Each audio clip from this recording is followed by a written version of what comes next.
가족을 떠나는 게 두려웠지만 그 사람의 눈빛 하나만 믿고 비행기에 몸을 실었어요. 내 몸이 조금 힘들어도 괜찮아요. 남편이 지켜준 우리 가족의 꿈, 이제 제가 지킬게요. 절망 끝에 찾아온 이 기적이 믿기지 않아요. 한국은 제게 2번의 생명을 선물했습니다.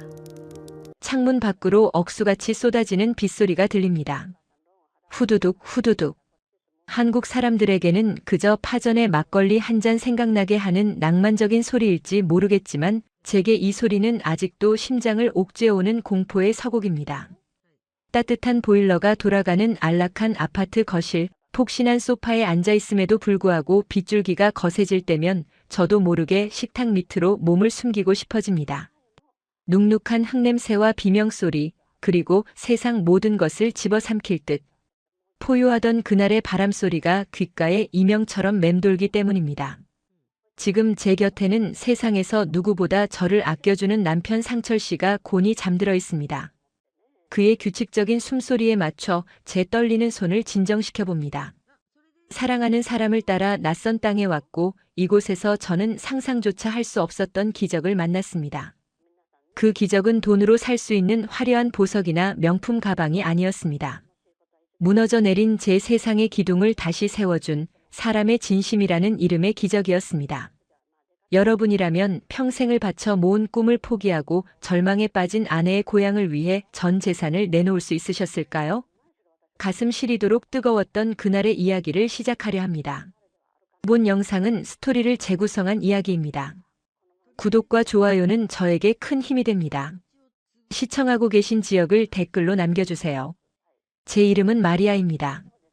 필리핀의 수많은 섬 중에서도 에메랄드빛 바다가 마당처럼 펼쳐진 작은 마을 레이테에서 나고 자랐습니다. 가난하지만 웃음이 끊이지 않는 곳이었습니다. 아침이면 갓 구운 판대살 빵 냄새가 골목을 채우고 낡은 라디오에서는 항상 경쾌한 음악이 흘러나오던 평화로운 고향이었죠. 저는 그곳의 작은 초등학교 선생님이었습니다. 에어컨은커녕 선풍기조차 제대로 돌아가지 않는 교실이었지만 아이들의 초롱초롱한 눈망울을 보고 있으면 더위 같은 건 금세 잊혀졌습니다. 칠판에 분필로 글씨를 쓸 때마다 날리는 하얀 가루가 제 검은 머리카락 위에 내려앉곤 했습니다. 아이들은 저를 보며 선생님 머리에 눈이 왔어요. 라고 까르르 웃어대곤 했죠. 수업이 끝나면 아이들과 함께 해변으로 달려나가 발을 담그며 저는 이 소박하고 확실한 행복이 영원할 것이라 믿었습니다. 비록 월급은 적어서 사고 싶은 예쁜 옷 한 벌 마음 편히 사입지 못하는 형편이었지만 가족들과 둘러앉아 생선 한 마리를 나눠 먹는 저녁 식탁이 세상에서 가장 풍요로운 만찬이라고 생각했습니다. 제게 행복은 거창한 성공이 아니라 오늘 하루 우리 가족이 무사히 함께 웃을 수 있다는 안도감이었습니다. 그 평화롭던 마을에 낯선 이방인들이 찾아온 건 3년 전 여름이었습니다. 한국의 건설 회사에서 우리 마을 근처에 다리를 놓는 공사를 하러 온 기술자들이었습니다. 그들 틈에 제 남편 상철 씨가 있었습니다. 처음 그를 봤을 때의 인상은 성실함 그 자체였습니다. 뜨거운 태양볕 아래서 모두가 그늘을 찾아 쉴 때도 그는 묵묵히 기계 기름을 묻혀가며 발전기를 수리하고 있었습니다. 땀으로 흠뻑 젖은 작업복 등판에는 하얗게 소금기가 배어 있었고 헬멧 아래로 흐르는 땀을 닦을 새도 없이 일에 몰두하는 눈빛은 무척이나 진지했습니다. 어느 날 학교 지붕이 낡아 비가 새는 것을 보고 그가 사다리를 들고 찾아왔습니다. 말이 통하지 않아 손짓 발짓으로 대화를 나누어야 했습니다. 그는 서툰 영어로 아이들, 비 안 돼요. 라고 말하며 땀을 뻘뻘 흘리며 지붕을 고쳐주었습니다. 작업을 마친 그에게 제가 줄 수 있는 건 시원한 코코넛 주스 한 잔뿐이었습니다. 그는 그 소박한 대접에도 마치 세상 귀한 것을 받은 사람처럼 환하게 웃어 보였습니다. 그의 투박한 손은 거칠고 굳은 살이 박여 있었지만 제게 건네는 물건을 잡을 때만큼은 갓난아이를 다루듯 조심스러웠습니다. 우리는 언어의 장벽을 넘어 마음으로 대화했습니다. 그는 매일 현장에서 남은 자재들을 모아 마을의 낡은 시설들을 하나둘씩 고쳐주었고 저는 그런 그에게 고마움을 담아 도시락을 싸주곤 했습니다. 마을 사람들은 저 한국 남자는 입은 무겁지만 마음은 솜털처럼 따뜻하다며 칭찬을 아끼지 않았습니다. 공사가 끝나갈 무렵 그가 제게 서툰 손편지를 건넸습니다. 번역기를 돌려 삐뚤빼뚤하게 쓴 한글과 영어가 섞인 편지였습니다. 마리아, 당신의 웃음은 나를 힘나게 합니다. 한국은 춥지만 내 마음은 당신 덕분에 항상 여름입니다. 나와 함께 가주시겠습니까? 그 문장을 읽는 순간 가슴속에서 뜨거운 것이 울컥 치솟았습니다. 가족을 떠나 낯선 나라로 간다는 두려움이 없었던 것은 아닙니다. 하지만 저를 바라보는 상철 씨의 눈동자가 너무나 맑고 깊어서 그 눈빛 하나만 믿으면 어떤 거친 파도도 건널 수 있을 것 같았습니다. 부모님도 처음엔 걱정하셨지만 상철 씨가 우리 집 마루를 고쳐주며 흘리던 땀방울을 보셨기에 저런 사람이라면 우리 딸을 눈물 흘리게 하지는 않을 거다라며 허락해 주셨습니다. 그렇게 저는 사랑 하나를 나침반 삼아 한국행 비행기에 몸을 실었습니다. 인천공항에 내렸을 때 처음 느낀 건 뼛속까지 파고드는 건조하고 날카로운 추위였습니다. 필리핀의 습하고 묵직한 공기와는 전혀 다른 살을 애는 듯한 칼바람에 저는 저도 모르게 남편의 팔을 꽉 움켜쥐었습니다. 남편은 미리 준비해둔 두툼한 패딩 점퍼를 제 어깨에 걸쳐주며 걱정스런 눈빛으로 저를 살폈습니다. 차창 밖으로 스쳐 지나가는 한국의 풍경은 경이로웠습니다. 하늘을 찌를 듯 솟은 아파트 숲, 밤인데도 대나처럼 환한 거리의 네온사인, 꼬리에 꼬리를 물고 달리는 자동차들의 행렬. 모든 것이 빠르고 거대하고 반짝거렸습니다. 고향의 흘길과 야자수 풍경과는 너무나 다른 세상이라 마치 제가 외계 행성에 불시착한 것만 같았습니다. 남편이 마련한 신혼집은 서울 외곽의 작은 아파트였습니다. 현관문을 열자마자 느껴지는 온기, 바닥에서 올라오는 뜨끈한 열기는 신기했습니다. 남편은 이게 온돌이야. 한국 사람은 등을 지져야 피로가 풀려. 라며 웃었지만 저는 발바닥이 뜨거워 자꾸만 까치발을 들어야 했습니다. 집은 너무나 깨끗하고 편리했습니다. 수도꼭지만 돌리면 김이 모락모락 나는 뜨거운 물이 콸콸 쏟아졌고 버튼 하나만 누르면 밥이 되고 세탁기가 돌아갔습니다. 고향에서는 우물에서 물을 길어와야 했고 숯을 피워 요리를 해야 했는데 말이죠. 하지만 그 편리함이 때로는 저를 더 외롭게 만들었습니다. 남편이 출근하고 나면 텅 빈 아파트에는 냉장고 돌아가는 윙윙 소리만 맴돌았습니다. 창문은 이중으로 꽉 닫혀 있어 바깥의 소음조차 들리지 않는 완벽한 고요함. 그 정막이 저를 짓누르는 것 같았습니다. 고향에서는 열린 창문으로 이웃집 아주머니의 수다 소리, 닭 울음소리, 아이들이 뛰어노는 소리가 뒤섞여 시끌벅적했는데 이곳은 벽 하나를 사이에 두고도 옆집에 누가 사는지조차 알 수 없었습니다. 엘리베이터에서 마주치는 사람들은 모두 스마트폰만 들여다볼 뿐 눈을 마주치고 인사하는 법이 없었습니다. 저는 마치 투명 인간이 된 기분이었습니다. 가장 힘든 건 역시 언어였습니다. 남편은 퇴근 후 피곤한 몸을 이끌고 제게 한글을 가르쳐주려 노력했지만 까, 나, 다라는 제 머릿속에서 자꾸만 엉켜버렸습니다. 시장에 나가 콩나물 한 봉지를 사고 싶어도 얼마예요? 라는 말이 입 밖으로 나오지 않아 쭈뼛거리다 그냥 돌아오기 일쑤였습니다. 남편은 주말마다 저를 데리고 맛있는 식당도 가고 경치 좋은 곳도 데려갔지만 제 마음 한구석에는 늘 채워지지 않는 구멍이 있었습니다. 바로 가족에 대한 그리움이었습니다. 영상 통화를 할 때면 화면 속 엄마의 얼굴을 어루만지며 몰래 눈물을 훔쳤습니다. 마리아, 밥은 잘 먹니? 거긴 춥지 않아? 엄마의 걱정. 어린 목소리가 들리면 금방이라도 화면 속으로 뛰어들어가 엄마 품에 안기고 싶었습니다. 그럴 때마다 남편은 제 어깨를 감싸 안으며 미안해, 마리아. 내가 더 잘할게. 조금만 기다려. 돈 많이 벌어서 장모님, 장인어른 꼭 한국에 모시고 오자. 라고 약속했습니다. 그 따뜻한 말 한마디가 저를 버티게 하는 유일한 힘이었습니다. 시어머니께서도 저를 딸처럼 아껴주셨습니다. 말은 통하지 않아도 김치를 담글 때면 제 입에 갓 버무린 겉절이를 넣어주시고 제 손을 잡고 우리 아가 고생이 많지? 라며 거친 손으로 등을 쓸어주셨습니다. 그 투박한 손길에서 고향 엄마의 온기가 느껴져 왈칵 눈물을 쏟은 적도 여러 번이었습니다. 하지만 운명은 때로 잔인하게 우리가 겨우 쌓아 올린 작은 행복을 시험하려 듭니다. 한국 생활에 조금씩 적응해 가던 어느 날이었습니다. 텔레비전 뉴스에서 긴급 속보가 흘러나왔습니다. 화면 하단에 붉은 글씨로 슈퍼 태풍, 필리핀 강타라는 자막이 지나갔습니다. 저는 설거지를 하던 손을 멈추고 화면을 뚫어지게 바라보았습니다. 아나운서의 목소리는 다급했고 자료 화면으로 나오는 영상은 처참했습니다. 거대한 야자수가 뿌리째 뽑혀 날아가고 흙탕물이 마을 전체를 집어삼키는 장면. 지붕이 뜯겨나간 집들 위로 사람들이 위태롭게 매달려 구조를 요청하고 있었습니다. 설마. 아니겠지. 우리 마을은 아닐 거야. 떨리는 손으로 가슴을 움켜쥐며 애써 부정하려 했습니다. 하지만 화면 오른쪽 상단에 표시된 태풍의 경로가 정확히 제 고향 레이테섬을 관통하고 있었습니다. 그 순간 심장이 발밑으로 쿵 떨어지는 것 같았습니다. 손에 들고 있던 그릇이 미끄러져 바닥에 산산조각이 났지만 그 소리조차 들리지 않았습니다. 허둥지둥 핸드폰을 찾아 고향 집으로 전화를 걸었습니다. 뚜. 연결음만 길게 이어질 뿐 아무도 전화를 받지 않았습니다. 다시 또다시 전화를 걸었습니다. 엄마, 아빠, 오빠, 제발. 손가락이 하얗게 질리도록 통화 버튼을 눌렀지만 돌아오는 건 차가운 불통 신호뿐이었습니다. 인터넷 뉴스를 검색해보니 상황은 생각보다 훨씬 심각했습니다. 통신탑이 무너지고 전기가 끊겨 마을 전체가 고립되었다는 기사가 쏟아졌습니다. 사망자 속출, 마을 흔적 없이 사라져 같은 자극적인 헤드라인들이 제 눈을 찔렀습니다. 숨이 쉬어지지 않았습니다.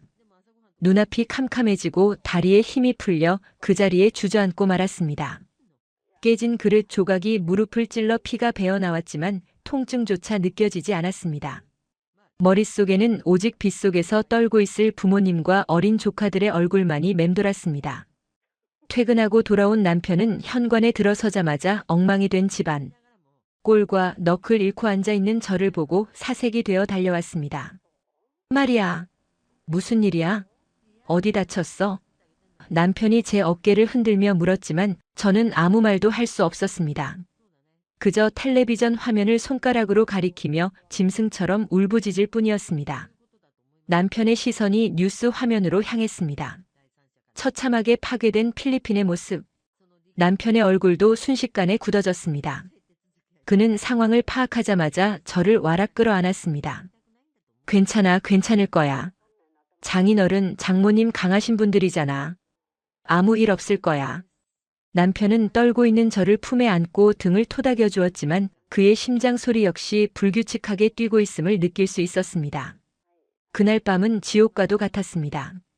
우리는 뜬 눈으로 밤을 새우며 계속해서 전화를 시도했습니다. 하지만 야속한 신호음은 끝내 연결되지 않았습니다. 창밖에는 추적추적 비가 내리기 시작했습니다. 한국의 보슬비였지만 제 귀에는 고향집 지붕을 뜯어내던 그 무서운 폭풍우 소리처럼 들렸습니다. 다음 날 그리고 또 다음 날이 지나도록 연락은 닿지 않았습니다.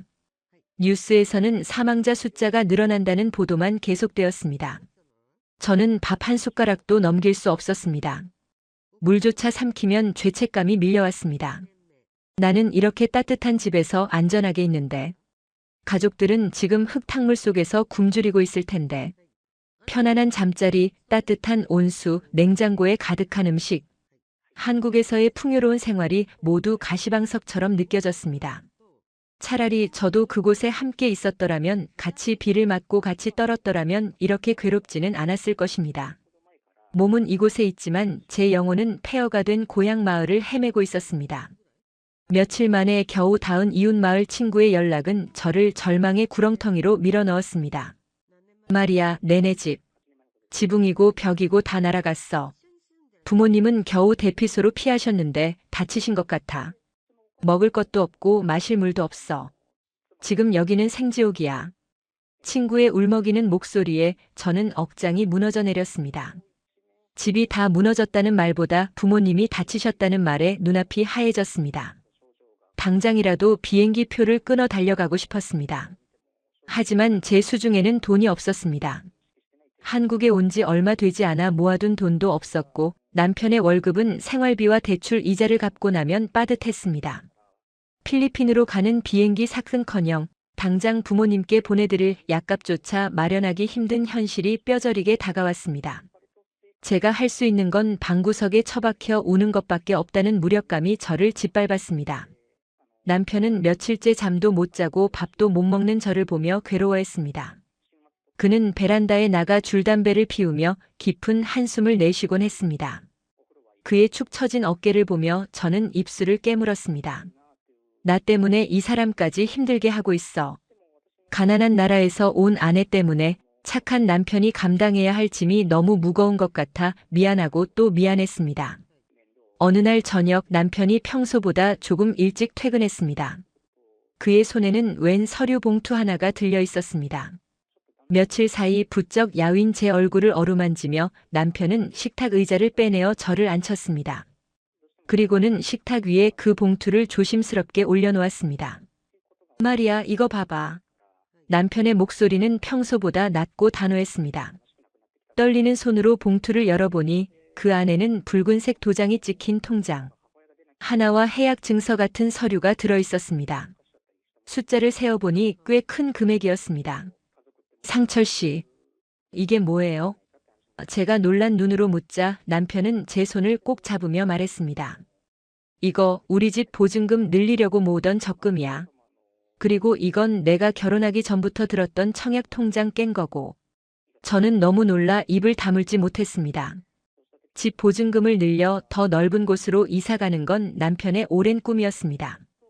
그 꿈을 위해 남편은 점심값도 아끼고 회식 자리도 피하며 악착같이 돈을 모아왔던 것을 누구보다 잘 알고 있었습니다.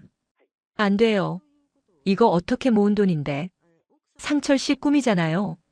제가 손사래를 치며 통장을 밀어내자 남편은 다시 제 손을 잡고 통장을 쥐어주었습니다. 그의 눈가도 붉게 충혈되어 있었습니다. 마리아, 내 꿈은 넓은 아파트가 아니야. 당신이 웃는 거, 그게 내 진짜 꿈이야. 당신이 매일 밤 악몽을 꾸며 우는데 내가 넓은 집에서 산들 그게 무슨 소용이겠어. 집은 나중에 다시 돈 벌어서 사면 돼. 하지만 가족은 잃어버리면 다시 살 수 없잖아. 남편의 목소리가 가늘게 떨렸습니다. 장인어른, 장모님 집 다시 지어드리자. 튼튼하게, 다시는 태풍에 무너지지 않게. 그리고 마을 사람들 먹을 것도 사고 약도 사서 보내자. 내가 직접 가서 도울게. 남편의 그 말 한마디가 제 가슴에 거대한 파도를 일으켰습니다. 단순히 돈을 주는 것이 아니었습니다. 그것은 그의 피와 땀 그리고 우리 부부의 미래를 담보로 한 희생이었습니다. 낯선 나라에서 온 아내의 가족을 위해 자신의 모든 것을 기꺼이 내어놓겠다는 그 바보 같은 남자의 진심 앞에 저는 그만 목 놓아 울고 말았습니다. 필리핀으로 가는 비행기 안에서 남편은 제 손을 한시도 놓지 않았습니다. 창밖으로 보이는 구름 아래 제 고향이 어떤 모습으로 변해 있을지 두려움이 앞섰지만 맞잡은 손에서 전해지는 온기가 저를 지탱해 주었습니다. 칼리보 공항에 내려 고향 마을로 들어가는 길은 처참했습니다. 도로는 끊겨 있었고 아름답던 야자수 숲은 쑥대밭이 되어 있었습니다. 차가 들어갈 수 없는 곳부터는 짐을 지고 걸어야 했습니다. 남편은 자기 몸집만 한 짐 보따리를 2개나 짊어지고도 힘든 내색 하나 없이 앞장서서 걸었습니다. 땀이 비 오듯 쏟아져 그의 눈을 찔렀지만 그는 묵묵히 걷고 또 걸었습니다. 드디어 저 멀리 우리 마을의 입구가 보이기 시작했습니다. 형체만 남은 집들, 진흙투성이가 된 가재도구들이 널브러진 그곳. 그리고 그 폐허 한가운데에 멍하니 앉아있는 낯익은 노부부의 모습이 보였습니다. 엄마 아빠였습니다. 저는 짐을 내팽개치고 소리를 지르며 달려갔습니다. 엄마, 아빠. 저를 발견한 부모님은 믿기지 않는다는 표정으로 자리에서 일어나셨습니다. 흙투성이가 된 서로를 끌어안고 우리는 한참을 울었습니다. 그리고 뒤따라온 남편이 짐을 내려놓고 숨을 몰아쉬며 부모님 앞에 섰습니다. 남편은 흙범벅이 된 바지 무릎을 꿇고 장인어른과 장모님께 큰 절을 올렸습니다. 늦게 와서 죄송합니다. 제가 왔으니 이제 걱정 마세요. 남편의 서툰 따갈로그어 인사에 아빠는 굵은 눈물을 뚝뚝 흘리시며 사위의 어깨를 감싸 안았습니다. 그날부터 남편의 마을 재건 프로젝트가 시작되었습니다. 그는 단순히 돈만 전달한 것이 아니었습니다. 한국에서 가져온 공구들을 꺼내놓고 마을 청년들을 불러 모았습니다. 자, 여기부터 치웁시다. 지붕부터 다시 올립시다. 말이 통하지 않아도 그의 눈빛과 행동은 모두를 움직이게 했습니다. 남편은 무너진 기둥을 세우고 찢어진 전선을 연결하고 흙더미에 파묻힌 우물을 다시 파냈습니다. 밤이면 모기에 뜯겨가며 발전기를 돌려 마을에 불을 밝혔습니다. 캄캄한 어둠 속에서 전구가 깜빡이며 불이 들어오던 그 순간 마을 사람들이 질렀던 환호성을 저는 평생 잊지 못할 것입니다. 마을 사람들은 남편을 미스터 킴이 아니라 우리들의 영웅이라고 불렀습니다. 어느 날 밤 작업을 마치고 흙투성이가 된 채 마루에 걸터앉은 남편에게 제가 물었습니다. 후회하지 않아요? 그 돈 정말 아까운 돈이었잖아. 남편은 밤하늘에 쏟아지는 별을 올려다보며 싱긋 웃었습니다. 말이야, 저 별들 좀 봐. 서울에서는 절대 볼 수 없는 별들이야. 당신이 왜 눈이 맑은지 알겠어. 이 별들을 보고 자라서 그런가 봐. 그는 제 손을 자신의 거친 손바닥 위에 올리며 말을 이었습니다. 돈은 통장에 있을 때보다 이렇게 사람을 살리는 데 쓸 때 진짜 가치가 있는 거야. 나 지금 내 인생에서 가장 값진 투자를 하고 있는 거야. 그의 옆얼굴이 달빛을 받아 반짝였습니다. 태풍은 우리 마을을 휩쓸고 갔지만 그 자리에 더 크고 단단한 사랑이 뿌리를 내리고 있었습니다. 폐허가 된 마을, 하지만 그곳에서 다시 피어나는 희망의 노래. 이제 겨우 복구의 첫 삽을 떴을 뿐이지만 저는 알 수 있었습니다. 그때였습니다. 마을 이장님이 다급하게 우리를 부르며 달려오고 계셨습니다. 상철. 말이야. 큰일 났어. 아니, 좋은 일이야. 한국에서 연락이 왔어. 숨을 헐떡이는 이장님의 뒤로 마을 사람들이 웅성거리며 모여들기 시작했습니다. 과연 한국에서 무슨 연락이 온 걸까요? 우리의 운명을 또 한 번 뒤바꿀 거대한 파도가 밀려오고 있었습니다. 이장님의 손에 들려있던 종이, 그것은 한국의 한 방송국 작가가 보낸 팩스였습니다. 상철 씨가 땀 흘리며 마을을 복구하는 영상이 인터넷을 통해 퍼져나갔고 그 모습에 감동한 한국의 방송 프로그램에서 우리 부부를 취재하고 싶다는 연락이었습니다. 그 소식은 절망에 빠져있던 마을 사람들에게 또 다른 희망의 불씨가 되었습니다. 방송이 나가면 더 많은 후원과 도움이 이어질 수 있다는 기대감 때문이었습니다. 상철 씨는 쑥스러워하며 손사래를 쳤지만 장인어른과 장모님 그리고 마을 사람들의 간곡한 부탁에 결국 고개를 끄덕였습니다. 우리는 마을 사람들의 환송을 받으며 한국으로 돌아갈 채비를 했습니다. 떠나는 날 공항까지 배웅 나온 부모님은 상철 씨의 손을 잡고 놓지 못하셨습니다. 고맙네, 정말 고맙네. 자네는 우리 마을의 은인이야. 아버지의 투박한 손등 위로 뜨거운 눈물이 떨어졌습니다.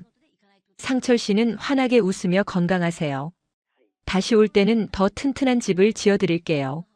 라고 약속했습니다. 비행기 창문 너머로 멀어지는 고향 땅을 바라보며 저는 남편의 옆얼굴을 훔쳐보았습니다. 피곤에 지쳐 잠든 그의 얼굴은 까맣게 그을려 있었고 입술은 부르터 있었습니다.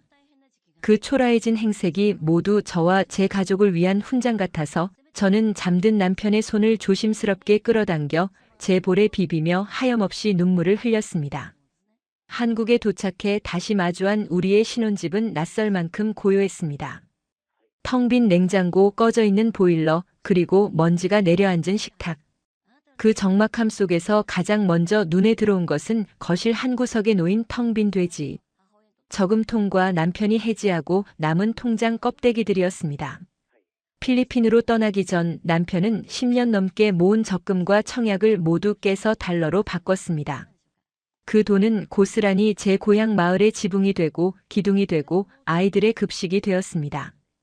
남편은 돈은 다시 벌면 되라고 웃으며 말했지만 저는 그 말이 얼마나 무겁고 힘든 다짐인지 잘 알고 있었습니다. 남편의 낡은 구두 밑창은 닳아 있었고 겨울 점퍼 소매는 해져서 실밥이 너덜거렸습니다. 정작 자신을 위해서는 10,000원짜리 티셔츠 한 장 사는 것도 고민하던 사람이 제 가족을 위해서는 수천만 원을 망설임 없이 내놓았던 것입니다. 그날 밤 곤히 잠든 남편의 등을 바라보며 저는 입술을 피가 나도록 깨물었습니다. 이제는 내가 당신을 지킬 거야. 당신이 잃어버린 그 꿈, 내가 다시 채워줄게. 그것은 단순한 다짐이 아니라 제 목숨을 건 맹세였습니다. 다음 날부터 저는 미친 사람처럼 일거리를 찾아 헤맸습니다. 아직 한국말이 서툴러서 사무직이나 판매직은 꿈도 꿀 수 없었습니다. 하지만 몸으로 하는 일이라면 무엇이든 할 자신이 있었습니다. 벼룩시장 신문을 뒤지고 직업소개소를 찾아다닌 끝에 집에서 버스로 40분 거리에 있는 대형 숯불 갈비 식당의 주방 보조 자리를 구하게 되었습니다. 사장님은 제 체구를 위아래로 훑어보더니 일이 험한데 외국인 아가씨가 버틸 수 있겠어? 설거지랑 불판 닦는 게 보통 힘든 게 아니야. 라며 혀를 찼습니다. 저는 더듬거리는 한국말로 또박또박 대답했습니다. 저 힘셉니다. 필리핀에서 물동이도 지고 나무도 했습니다. 제발 써주세요. 열심히 하겠습니다. 제 간절한 눈빛에 사장님은 마지못해 고개를 끄덕였습니다. 시급은 최저임금이었지만 제게는 그 돈조차 너무나 소중했습니다. 첫 출근 날 식당의 주방은 그야말로 전쟁터였습니다. 뚝배기 끓는 소리, 그릇 부딪히는 소리, 이모, 여기 불판, 하고 외치는 고함 소리가 뒤섞여 정신을 차릴 수가 없었습니다. 제 업무는 설거지와 불판 세척이었습니다. 손님들이 먹고 남긴 음식물 쓰레기를 치우고 기름 범벅이 된 그릇들을 초벌로 씻어 식기세척기에 넣는 일이었습니다. 고무장갑을 꼈지만 차가운 물과 독한 세제는 금세 제 손을 파고들었습니다. 점심시간이 되자 밀려드는 손님들로 주방은 아수라장이 되었습니다. 산더미처럼 쌓인 그릇들은 치워도 끝이 없었습니다. 뚝배기에 눌어붙은 밥알을 쇠수세미로 박박 문지르다 보면 손목이 끊어질 듯 시큰거렸습니다. 무엇보다 힘든 건 숯불에 새카맣게 탄 불판을 닦는 일이었습니다. 독한 약품물에 불판을 담그고 철브러시로 힘껏 문질러야 탄 자국이 벗겨졌습니다. 약품 냄새가 코를 찌르고 눈을 따갑게 했지만 쉴 틈은 없었습니다. 마리아, 뭐해? 불판 안 나와? 주방. 이모님의 불호령이 떨어지면 저는 죄송합니다. 빨리 하겠습니다. 를 외치며 땀을 뻘뻘 흘려야 했습니다. 뜨거운 증기와 음식 냄새, 그리고 쉴 새 없이 돌아가는 환풍기. 소음 속에서 저는 제가 기계가 된 것만 같았습니다. 퇴근하고 집에 돌아오면 밤 11시가 넘었습니다. 남편에게는 그저 잠깐 아르바이트예요. 편의점에서 물건 정리하는 거라 하나도 안 힘들어요. 라고 거짓말을 했습니다. 식당 주방에서 일한다고 하면 남편이 당장 그만두게 할 게 뻔했기 때문입니다. 남편이 잠든 것을 확인하고 화장실에 들어가서야 저는 퉁퉁 부은 다리를 주무르며 신음소리를 냈습니다. 손가락 마디마디가 쑤시고 허리는 펴지지 않을 정도로 굳어 있었습니다.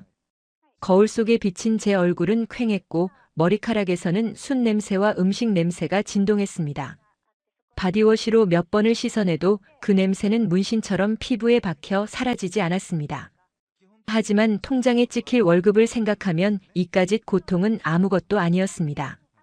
남편이 잃어버린 적금 통장의 숫자를 하나씩 다시 채워가는 상상만으로도 저는 웃을 수 있었습니다. 그렇게 한 달, 두 달이 지났습니다.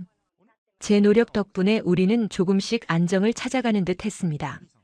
하지만 제 몸은 서서히 비명을 지르고 있었습니다. 처음에는 그저 환절기 감기인 줄 알았습니다. 아침에 눈을 뜨면 머리가 핑 돌고 속이 울렁거리는 증상이 계속되었습니다. 식당에서 밥 짓는 냄새나 고기 굽는 냄새를 맡으면 저도 모르게 헛구역질이 올라왔습니다. 싱크대 앞에서 입을 틀어막고 헛구역질을 할 때면 주방 이모님들이 걱정스러운 눈길로 쳐다보았습니다. 마리아, 어디 아파? 얼굴이 백지장이야. 저는 애써 웃으며 아니에요. 아침을 급하게 먹어서 체했나 봐요. 소화제 먹으면 괜찮아요. 라고 둘러댔습니다. 사실 아침은커녕 물 한 모금 넘기기도 힘들었지만 아프다는 핑계로 조퇴를 하거나 일을 쉬면 일당이 깎인다는 생각에 입술을 깨물며 참았습니다.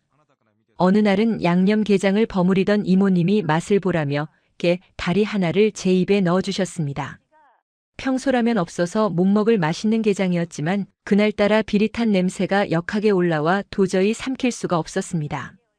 저는 화장실로 뛰어가 먹은 것을 다 개워냈습니다. 위에까지 토해내고 거울을 보니 눈 실핏줄이 터져 붉게 충혈되어 있었습니다. 왜 이러지? 너무 무리했나? 몸이 보내는 신호를 애써 무시하며 저는 찬물로 세수를 하고 다시 주방으로 돌아갔습니다.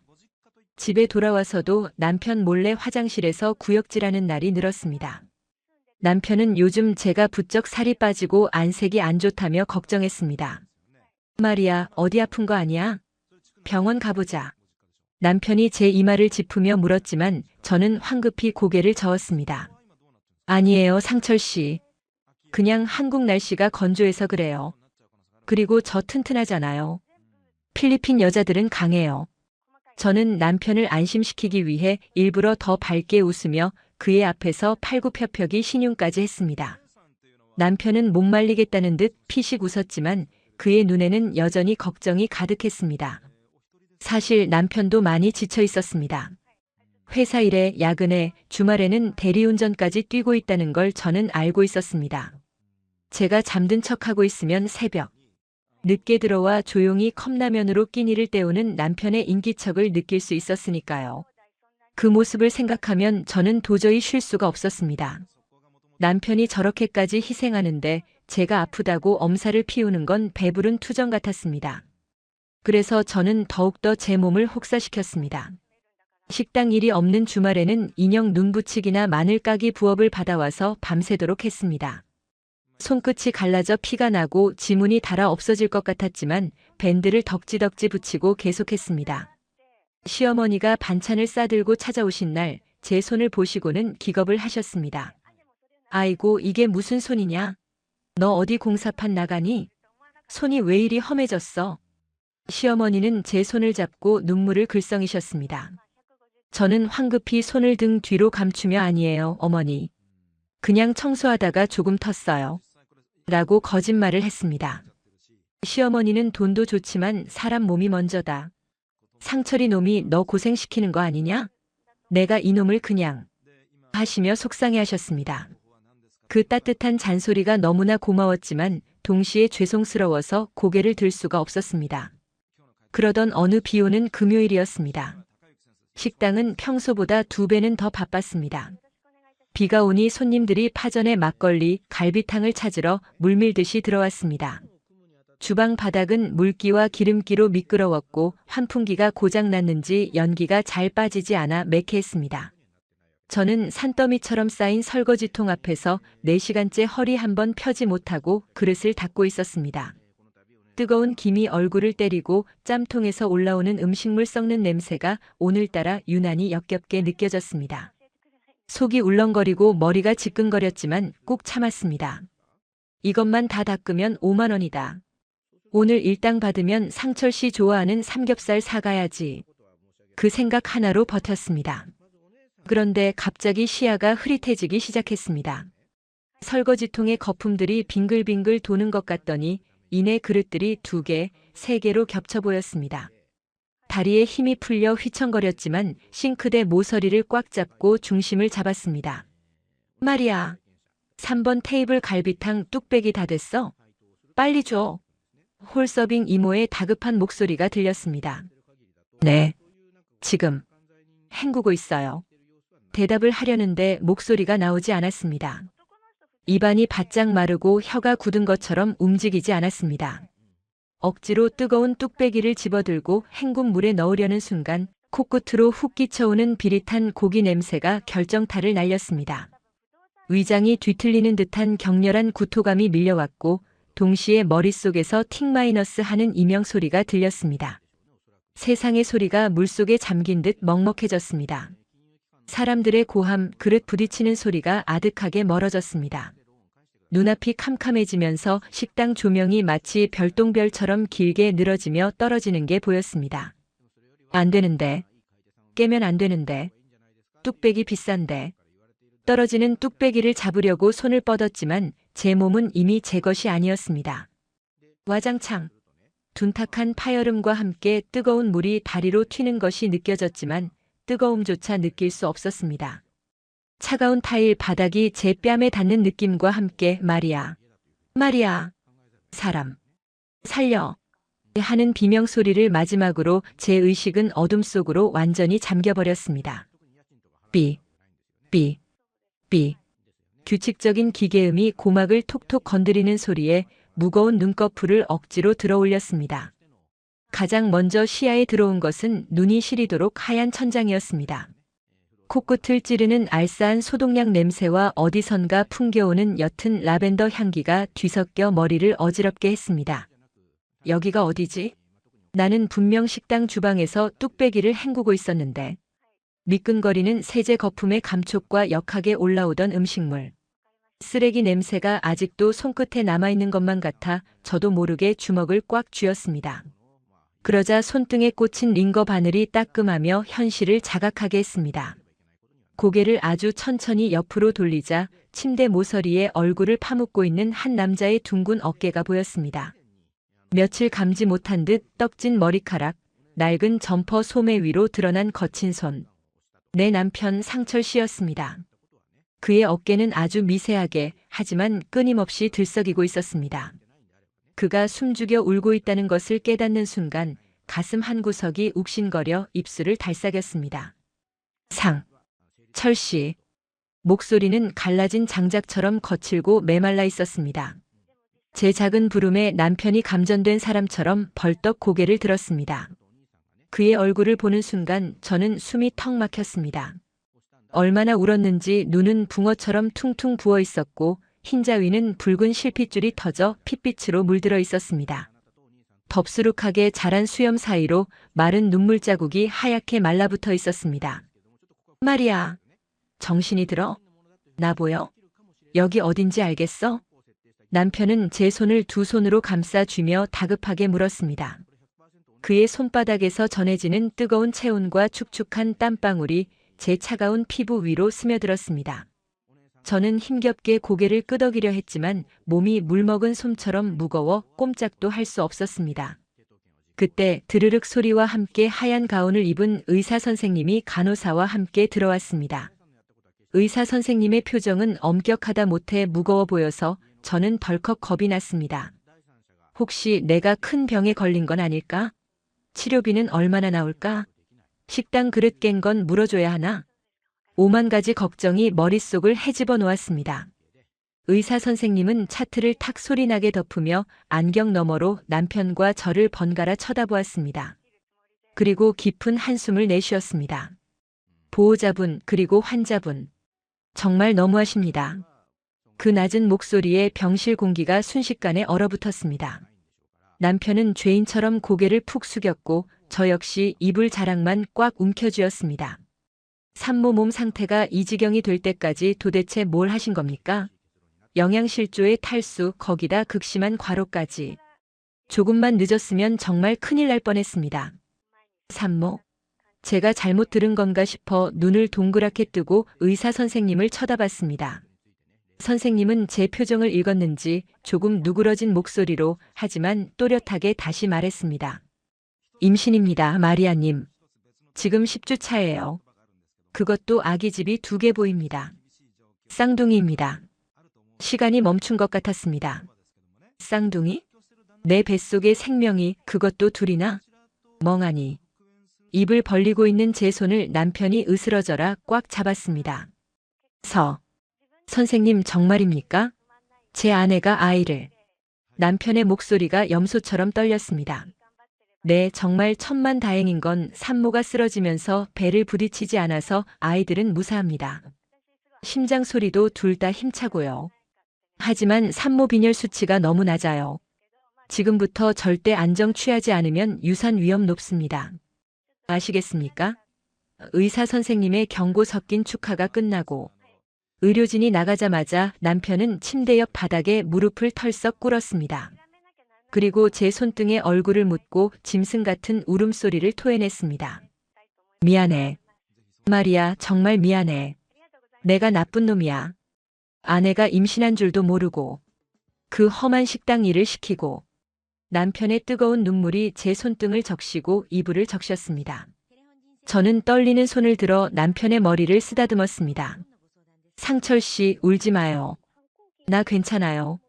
우리 아기. 쌍둥이래요. 기쁜 날이잖아요. 저 역시 눈앞이 흐려져 남편의 얼굴이 잘 보이지 않았습니다. 그때였습니다. 아이고, 내 새끼. 아이고, 불쌍한 내 새끼. 병실 문이 쾅 열리더니 시어머니가 신발 한 짝이 벗겨진 줄도 모르고 뛰어들어오셨습니다. 식당에서 연락을 받자마자 반일하던 복장 그대로 달려오신 게 분명했습니다. 흙 묻은 몸빼 바지와 헝클어진 파마머리. 시어머니는 들어오자마자 바닥에 엎드려 있는 남편의 등짝을 사정없이 내려치셨습니다. 이 썩을 놈아. 마누라가 혼몸도 아닌데 식당 설거지를 시켜? 내가 사람이냐?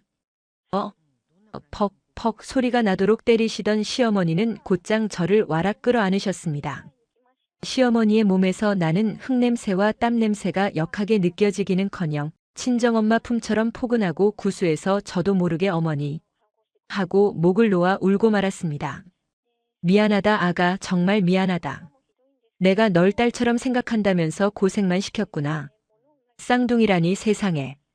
이 복덩이한테 무슨 짓을 한 거야 우리가. 시어머니의 거친 손이 제 눈물을 닦아주는데 그 손바닥에 굳은 살이 까슬까슬하면서도 너무나 따뜻해서 눈물이 멈추지 않았습니다.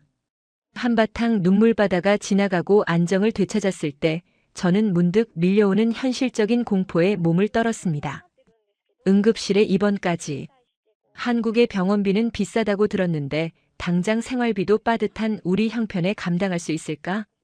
제 어두워진 표정을 눈치챈 남편이 조심스럽게 물었습니다. 말이야, 왜 그래? 어디 또 아파? 저는 기어들어가는 목소리로 물었습니다. 상철 씨, 병원비. 우리 돈 없잖아요. 아기 낳으려면 돈 많이 드는데. 제 말에 남편과 시어머니는 서로를 쳐다보더니 빙그레 웃으셨습니다. 남편이 제 머리카락을 넘겨주며 부드럽게 말했습니다. 바보야, 그런 걱정은 하지를 마. 한국이 어떤 나라인데. 방금 원무과 가서 신청하고 왔는데 국민행복카드라는 게 있어. 나라에서 임신했다고 축하금으로 병원비 쓰라고 100만 원도 넘게 준대. 쌍둥이라서 지원금이 더 나온대. 저는 믿을 수가 없어서 눈을 깜빡였습니다. 정말요? 나라에서 돈을 줘요? 남편은 고개를 끄덕이며 말을 이었습니다. 그뿐인 줄 알아? 보건소 가면 철분제랑 엽산제도 공짜로 주고 출산하면 전기세도 깎아주고 기저귀 값도 지원해준대. 그리고 우리 건강보험 잘 되어 있어서 오늘 입원비랑 검사비도 얼마 안 나와.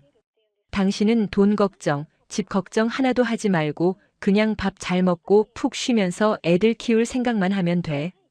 알았지? 시어머니도 거들으셨습니다. 그렇고 말고. 내 쌈짓돈 털어서라도 너 산후조리원은 최고 좋은 데로 보내줄 테니까 딴 생각 말고 몸조리나 해. 저는 가슴 깊은 곳에서 뜨거운 것이 울컥 치솟아 오르는 것을 느꼈습니다. 필리핀에서는 병원비가 없어 병원 문턱도 못 넘어보고 죽는 사람들을 수없이 봐왔습니다.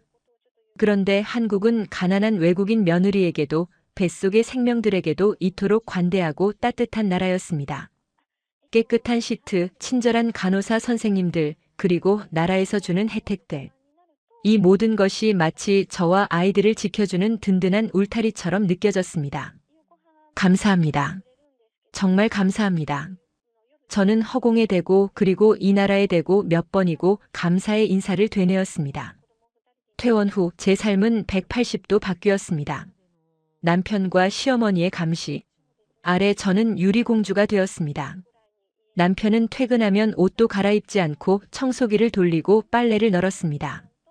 시어머니는 매일같이 곰국이니 잉어즙이니 하는 보양식을 한 소씩 이고 지고 오셨습니다. 손에 물 한 방울 묻히지 말라는 엄명 아래 제가 할 수 있는 일이라곤 소파에 앉아 텔레비전을 보거나 창밖을 구경하는 것뿐이었습니다. 처음 일주일은 꿈만 같고 행복했습니다. 하지만 천성이 부지런한 저는 점점 몸이 근질거리기 시작했습니다. 남편은 땀 뻘뻘 흘리며 걸레질을 하는데 사지 멀쩡한 제가 앉아서 받아먹기만 하려니 가시방석이 따로 없었습니다. 무엇보다 텅 빈 통장을 볼 때마다 조바심이 났습니다. 남편의 월급만으로는 쌍둥이 기저귀 값이며 분유값을 감당하기엔 빠듯할 게 뻔했으니까요. 뭐라도 해야 해. 앉아서 할 수 있는 일 몸 안 쓰고 돈 벌 수 있는 일이 없을까? 무료함을 달래기 위해 저는 집안을 뒤적거리기 시작했습니다. 그러다 찬장 구석에서 유통기한이 임박한 밀가루와 설탕, 그리고 시어머니가 주신 견과류들을 발견했습니다. 문득 고향 필리핀에서 즐겨 만들던 간식, 폴보론이 떠올랐습니다. 분유와 밀가루를 볶아서 만드는 달콤하고 고소한 쿠키. 만드는 법도 간단하고 불 앞에 오래 서 있을 필요도 없어 몸에 무리가 가지 않을 것 같았습니다. 그래, 이거라도 만들어서 남편 간식으로 주자. 저는 식탁 의자에 앉아 조심스럽게 밀가루를 볶기 시작했습니다. 고소한 냄새가 집안 가득 퍼지자 기분이 한결 나아졌습니다. 한국 사람 입맛에 맞게 설탕은 줄이고 시어머니가 가져오신 고소한 콩가루와 깨를 섞어 반죽을 만들었습니다. 그리고 다이소에서 샀던 예쁜 유산지로 하나하나 정성스럽게 포장했습니다. 저녁에 퇴근한 남편은 제가 만든 폴보론을 하나 집어먹더니 눈을 동그랗게 떴습니다. 와, 이거 뭐야? 진짜 맛있다. 입에서 사르르 녹는데? 마리아, 당신 요리 솜씨 좋은 건 알았지만 이건 진짜 제과점에서 파는 것보다 맛있어. 남편의 호들갑에 저는 쑥스러워 웃었습니다. 다음 날 시어머니가 오셨을 때도 맛을 보여드렸습니다. 어머, 얘. 이거 달지도 않고 고소한 게 딱 내 입맛이다. 이에 달라붙지도 않고 부드러워서 노인네들 먹기도 좋겠어. 시어머니는 앉은 자리에서 5개를 연달아 드셨습니다. 그러더니 무릎을 탁 치셨습니다. 아가, 이거 좀 넉넉히 만들어 볼 수 있겠니? 내일 노인정 갈 때 가져가서 친구들 좀 나눠주게. 자랑 좀 해야겠다. 저는 신이 나서 다음 날 조금 더 많은 양을 만들었습니다. 이번에는 모양도 더 예쁘게 잡고 포장지에 서툰 글씨로 건강하세요라는 메모도 적어 넣었습니다. 시어머니는 보자기를 들고 위풍당당하게 노인정으로 향하셨습니다. 그런데 그날 저녁 예상치 못한 일이 벌어졌습니다. 시어머니가 빈통을 들고 오시며 흥분된 목소리로 말씀하셨습니다. 아가, 난리 났다, 난리 났어. 할매들이 이거 어디서 샀냐고 너무 맛있다고 난리도 아니야. 어떤 할머니는 손주 준다고 돈 줄 테니까 좀 만들어 달라고 하더라. 저는 깜짝 놀랐습니다. 정말요? 파는 것도 아닌데. 시어머니는 주머니에서 꼬깃꼬깃한 10,000원짜리 몇 장을 꺼내 제 손에 쥐어주셨습니다. 이거 재료비나 해라. 억지로 쥐어주는 거 거절하느라 혼났다. 너 힘들면 안 되니까 쉬엄쉬엄 재미로만 해봐. 그날 밤 저는 잠을 이룰 수가 없었습니다. 내 손으로 만든 작은 과자가 누군가에게 기쁨을 주고 돈이 될 수도 있다는 사실이 가슴을 뛰게 했습니다. 남편에게 이 이야기를 하자 남편은 곰곰이 생각하더니 제안을 했습니다. 마리아, 우리 이거 한번 제대로 포장해서 동네 맘카페나 당근마켓 같은 데 올려볼까? 당신 무리하지 않는 선에서 소량만 주문받아서 파는 거야. 당신이 만든 필리핀 마이너스 한국 퓨전 간식 어때? 남편의 눈이 반짝였습니다. 우리는 그 길로 머리를 맞대고 작전을 짰습니다. 브랜드 이름은 마리아의 기적 쿠키로 정했습니다. 남편은 사진을 예쁘게 찍어주고 저는 서툰 한국어로 정성스럽게 소개 글을 썼습니다. 안녕하세요. 필리핀에서 온 마리아입니다. 한국이 너무 좋아서 시집 왔어요. 쌍둥이를 임신해서 집에만 있는데 시어머니가 좋아하시는 건강한 간식을 만들어 봤어요. 밀가루는 볶아서 소화가 잘 되고 한국 콩가루를 넣어 고소해요. 게시글을 올리고 심장이 쿵쿵거렸습니다. 과연 누가 살까? 악플이 달리면 어떡하지? 1분, 2분. 10분이 지나도 반응이 없자 실망하려던 찰나 핸드폰 알림음이 울렸습니다. 띠링. 채팅이 도착했습니다. 저기요, 이거 임산부가 먹어도 되나요? 너무 맛있어 보여요. 첫 문이었습니다. 저는 떨리는 손가락으로 한 글자 한 글자 답장을 보냈습니다. 그리고 잠시 후 띠링, 띠링, 띠링. 알림음이 연달아 울리기 시작했습니다. 3세트 주문되나요? 선물용으로 포장 가능한가요? 필리핀 갔을 때 먹어봤는데 추억 돋네요. 한국식이라니 궁금해요. 순식간에 채팅창에 불이 났습니다. 특히 한 아이 엄마가 시어머니가 노인정에서 가져온 과자를 먹어보고 맘카페에 올린 후기 글이 기폭제가 되었습니다. 대박 사건. 노인정 할머니들 사이에서 유행하는 쿠키라는데 맛이 미쳤어요. 많이 달지도 않고 입에서 녹아요. 알고 보니 인간극장 나올 법한 효부 외국인 며느리가 만든 거라네요. 이 글이 조회수가 폭발하며 제 핸드폰은 쉴 새 없이 울려대기 시작했습니다. 상철 씨, 이거 봐요.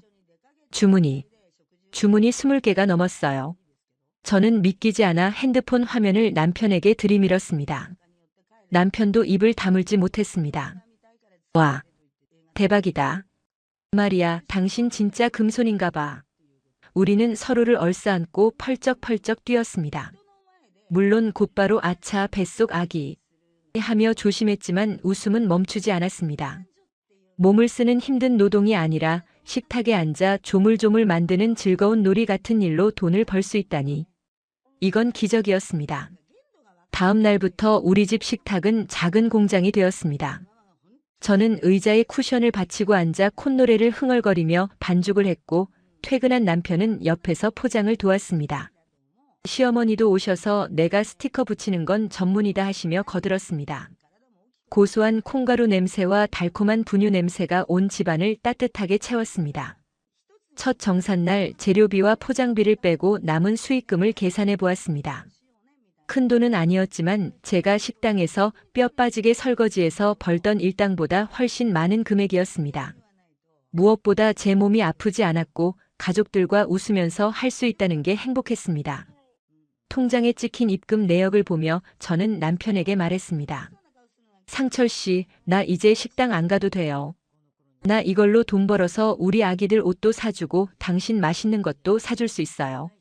남편은 제 손을 꼭 잡으며 눈시울을 붉혔습니다. 고마워, 마리아. 정말 고마워. 당신은 우리 집의 복덩이야. 그리고 며칠 뒤 모르는 번호로 전화가 걸려왔습니다. 여보세요? 거기 마리아의 기적 쿠키 맞나요? 여기 백화점 팝업 스토어 담당자인데요. SNS에서 보고 연락드렸습니다.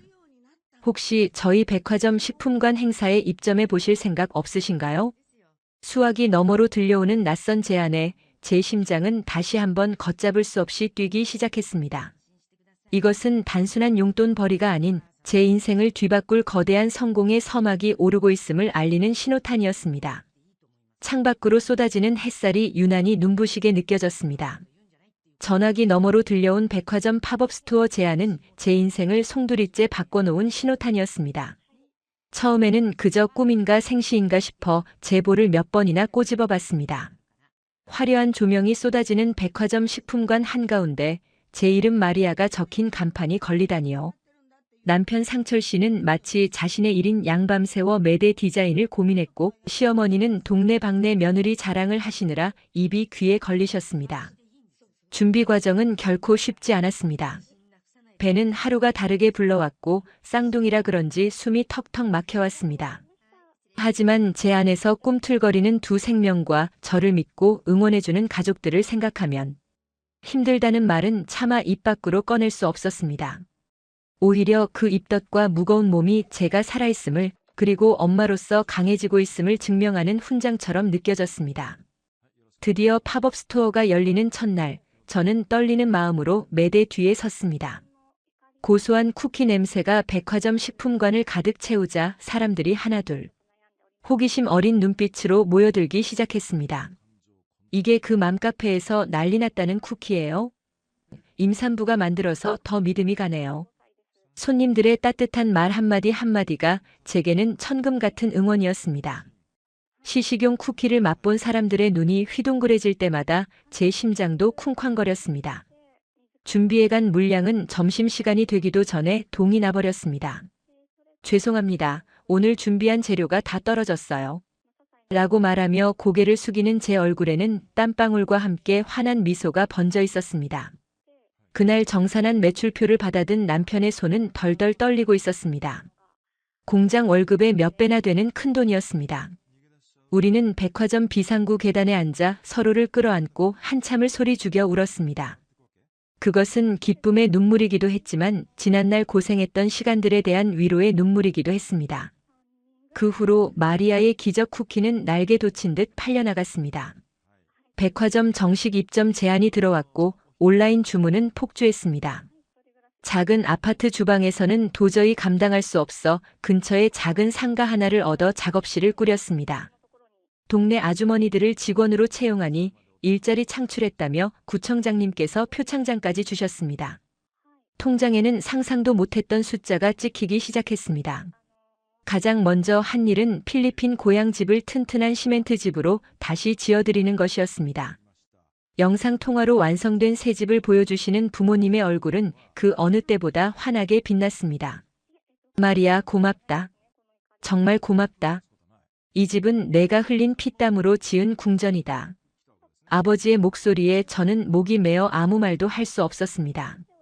그리고 남편이 그토록 원했던 볕이 잘 들고 넓은 아파트로 이사도 갔습니다. 새집 거실 창으로 쏟아지는 햇살을 받으며 남편은 이제 진짜 우리 집이다라며 아이처럼 좋아했습니다. 출산 예정일이 다가올수록 시어머니의 지극정성도 극에 달했습니다. 순산해야 한다며 매일같이 절에 가서 불공을 들이셨고 제 손발이 부을 때마다 밤새 주물러 주셨습니다. 산통이 시작된 날 분만실 앞을 서성이는 남편과 시어머니의 모습이 눈에 선합니다. 찢어지는 듯한 고통 속에서도 문 밖에서 들려오는 마리아. 힘내. 할 수 있어. 라는 남편의 외침이 저를 붙잡아 주었습니다. 오랜 진통 끝에 응애. 응애. 하는 우렁찬 울음소리가 분만실을 가득 채웠을 때 저는 비로소 엄마가 되었습니다. 건강한 아들 쌍둥이였습니다. 쭈글쭈글하고 붉은 핏덩이들이 제 가슴 위에 올려졌을 때 그 뜨겁고 묵직한 생명의 무게에 저는 하염없이 눈물을 흘렸습니다. 탯줄을 자르는 남편의 손은 감격에 겨워 심하게 떨리고 있었고 밖에서 기다리던 시어머니는 아이고 장하다 내 새끼 하며 만세를 부르셨습니다. 아이들을 데리고 산후조리원에 갔을 때 저는 문득 처음 한국에 왔을 때가 떠올랐습니다. 낯선 땅, 차가운 바람, 그리고 외로움. 말 한마디 못해 시장에서 쭈뼛거리던 제 모습이 스쳐 지나갔습니다. 그때는 100원짜리 하나가 아까워 버스 대신 걸어 다니고 먹고 싶은 과일도 들었다 놨다를 반복했었죠. 식당 주방에서 설거지하며 남들이 남긴 음식을 보며 배를 움켜쥐던 날들도 있었습니다. 그런데 지금 저는 최고급 산후조리원에서 남편이 깎아주는 사과를 먹으며 창밖의 풍경을 여유롭게 바라보고 있습니다. 남편은 제 퉁퉁 부은 발을 주무르며 말했습니다. 마리아, 기억나? 우리 처음 이사 왔을 때 보일러 기름값 아낀다고 전기장판 하나로 겨울 났던 거. 저는 고개를 끄덕이며 웃었습니다. 그럼요.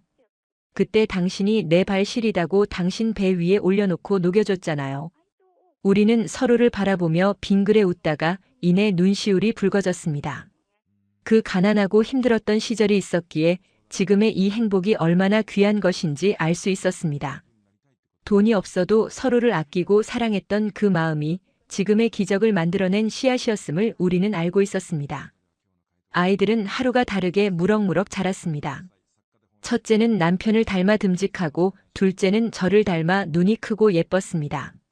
아이들 100일 잔치는 동네 잔치처럼 크게 열었습니다.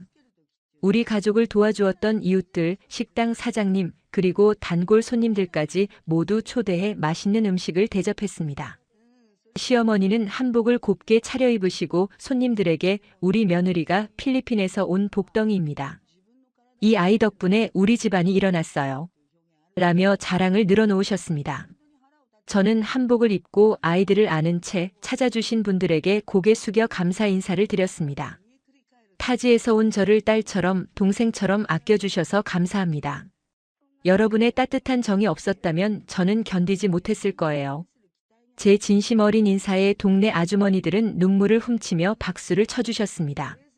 이제 저는 더 이상 도움을 받기만 하는 약자가 아닙니다. 쿠키 사업 수익금의 일부는 다문화 가정지원센터와 미혼모 시설에 기부하고 있습니다.